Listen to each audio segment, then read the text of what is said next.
Yang pertama, saya tidak menjadi fans orang, tapi ide dan gagasan. Sehingga saya tidak kecewa karena gagasan akan diperjuangkan oleh siapapun. Yang kedua, bahwa saya tidak berpikir sendiri, tidak berijtihad sendiri. Saya mendengarkan fatwa ulama. Ulama yang zahir, yang melihat dari analisa, ulama yang batin, yang selalu mendapatkan inspirasi. Wahyu sudah terputus, tapi mereka mendapat ilham karena kejernihan hati. Mereka yang menyuruh saya. Lalu kemudian ketika saya sampaikan dengan segala macam konsekuensinya saya terima. Lalu kemudian terjadi apa yang terjadi. Tidak ada kekecewaan sedikit pun karena itu adalah yang sudah saya lakukan. Saya hanya melakukan yang perlu saya lakukan agar umat tidak menyalahkan saya di masa akan datang. Agar saya tidak abu-abu. Saya bersikap. Saya punya prinsip. Walaupun di balik itu saya mesti membayar high cost, harga mahal dengan bully, dengan kebencian, dengan putus persahabatan dan lain-lainnya. Jadi tidak ada kekecewaan sedikit pun, Bang Raffi. Termasuk juga dilarang sana sini ya. Berapa kali kan Ustadz dilarang untuk menyampaikan ceramah gitu. Ada satu BUMN yang sudah menyiapkan 3.000 nasi kotak. Tiba-tiba membatalkan 2 jam sebelum tabligh akbar. Ada BUMN yang mengundang saya setahun sebelumnya untuk hari ulang tahun. Dibatalkan seminggu sebelum hari H. Ada yang sudah siap-siap untuk umroh bersama saya 600 orang. Sudah siap tiketnya, sudah siap hotelnya. Dibatalkan. Saya bukan penjahat. Saya bukan tokoh perlawanan mengangkat senjata. Jadi kalau menurut hukum tata negara yang saya terima itu apa sebetulnya, Bang Rafli? Yang pertama, Bang Rafli, saya ini di antara 40 orang dari cucu mbah saya, kakek saya dilarang untuk sekolah umum. Kata kakek saya, cucuku yang satu ini mesti sekolah agama. Nanti kalau umurku panjang, aku yang membiayai sekolah dia. Tapi kalau aku mati, nanti kebun kelapa itu yang untuk membiayai sekolah. Jadi saya memang dari dulu sekolahnya di madrasah, S1, S2, lanjut lagi sampai sekarang memang dalam kajian Islam, kajian agama. Dan saya ingin sampai mati saya tetap menjadi ustadz saja, tetap menjadi guru agama. Nilai diri saya hanya ketika saya bisa menyampaikan hadis, ayat Quran, jadi imam di surau. Itu saja cita-cita saya, Bang Raffi. Tak lebih daripada itu. Lalu kemudian bahwa terjadi seperti ini, saya anggap itu bagian dari ujian hidup saya. Saya lebih banyak bisa berperan kalau saya menjadi guru agama saja, guru ngaji saja. Saya kira begitu, Bang Raffi. Wah, luar biasa. Tapi Ustadz pasti tidak tertarik juga masuk partai politik ya? Saya sampai hari ini tidak ada ikut partai, Bang Rafli. Karena ada seorang tokoh pernah mengatakan ke saya, Ustadz Somad, baju partai itu terlalu sempit untuk Ustadz. Jadi saya pikir dengan bahasa yang halus, dia ingin menyampaikan, biarlah saya menjadi milik semua golongan lapisan masyarakat. Yang mau, alhamdulillah. Yang tidak mau, kita tidak paksa orang lain. Dulu memang ada juga dai sejuta umat, tapi begitu masuk partai politik, jadi ketua umum partai politik, nggak nyampe sejuta itu waktu pemilihan umatnya. Ya, setiap orang punya ijtihad, Bang Raffi. Mungkin beliau ijtihadnya begitu, saya ijtihad begitu. Oke.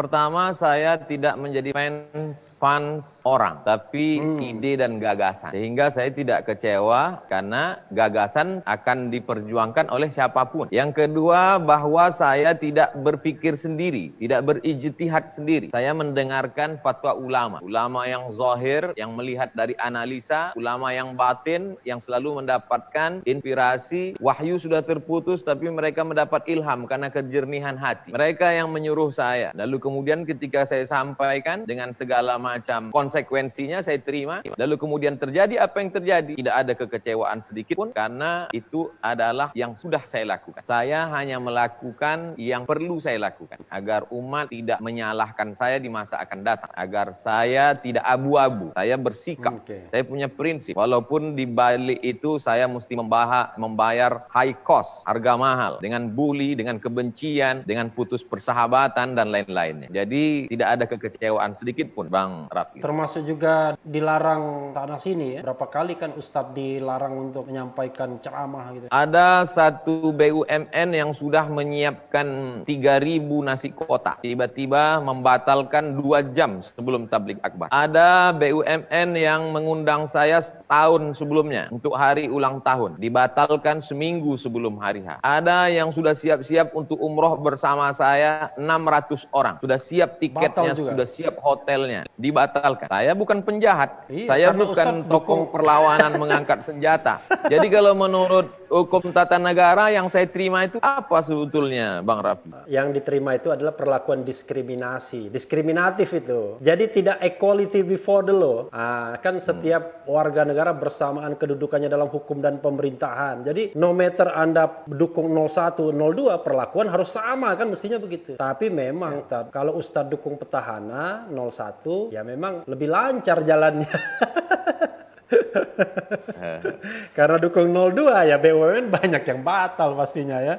Itu memang politisasi BUMN luar biasa Tat. Tapi Tat, setelah itu Ustadz sempat ketemu dengan Pak Prabowo nggak? Setelah beliau kalah lalu jadi Menhan, sempat bertemu? Tidak, saya tidak ada kontak, saya tidak ada bertemu. Hanya tetap mendoakan mudah-mudahan kita senantiasa istiqomah dalam la ilaha illallah Muhammad Rasulullah. Pak Jokowi pernah ketemu Ustadz sama Presiden? Sampai hari ini belum pernah bertemu, Bang Raffi. Oke, mudah-mudahan ya. Kalau saya pernah bertemu ya. Tat, tahun 2019 ya, Ustadz digadang-gadang, bahkan bukan hanya digadang-gadang, tapi sudah disebut sebagai calon pendamping dari Pak Prabowo Subianto ya. Ustadz sendiri dalam ceramah, waduh pengawalan saya luar biasa hari ini, seperti pengawalan terhadap calon wakil presiden. Dan bahkan ILC yang saya hadiri juga bicara mengenai memasukkan Ustadz Somad ya sebagai unsur kejut. Waktu itu saya juga bilang, kalau biasa-biasa saja pasti kalah Prabowo, tapi kalau ada unsur kejutnya, terapi kejutnya, yaitu munculnya Ustadz Abdul Somad mungkin bisa mengubah peta politik. Tapi kok Ustadz nggak mau? Orang lain mau semua itu jadi calon wakil presiden kan? Walaupun kalah tapi tetap calon wakil presiden kan?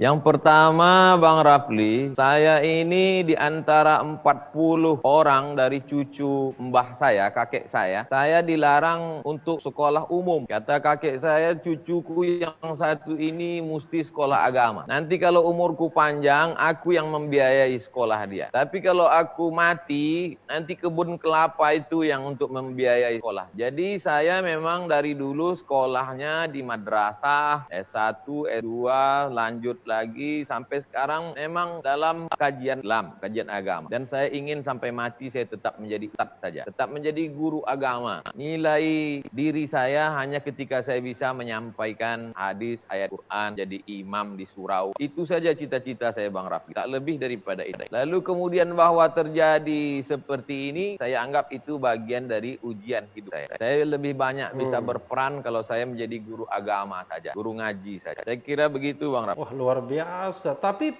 Ustadz pasti tidak tertarik juga masuk partai politik ya? Saya sampai hari ini tidak ada ikut partai Bang Rafli. Karena ada seorang tokoh pernah mengatakan ke saya, Ustadz Somad, baju partai itu terlalu sempit untuk Ustadz. Jadi saya pikir dengan bahasa yang halus, dia ingin menyampaikan, biarlah saya menjadi milik semua golongan lapisan masyarakat. Yang mau, alhamdulillah. Yang tidak mau, kita tidak paksa orang lain. Dulu memang ada juga dai sejuta umat, tapi begitu masuk partai politik, jadi ketua umum partai politik, nggak nyampe sejuta itu waktu pemilihan umatnya. Ya, setiap orang punya ijtihad Bang Raffi. Mungkin beliau ijtihadnya begitu, saya ijtihad begitu.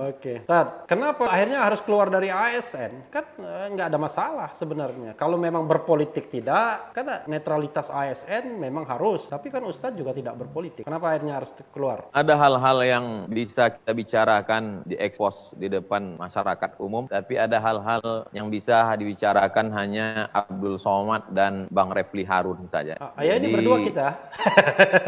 Menimbang dan mengingat, saya pikir lebih selamat saya mengundurkan diri. Dalam Islam ada maslahat, kebaikan, ada mafsadat, negatif. Ketika ketemu antara positif dan negatif, darul mafasid muqaddam ala jalbil masalih. Menolak negatif lebih diutamakan daripada mengambil manfaat. Jadi saya ambil jalan tengah, saya keluar. Tapi saya paham tuh Ustadz, karena kalau Ustadz tetap jadi ASN kan Ustadz tidak bisa terbang kemana-mana kan. Dalam pengertian terbang itu tidak hanya fisik, tapi juga pikiran dan lain sebagainya ya. Kan kalau di ASN ada hal-hal yang mengikat kan.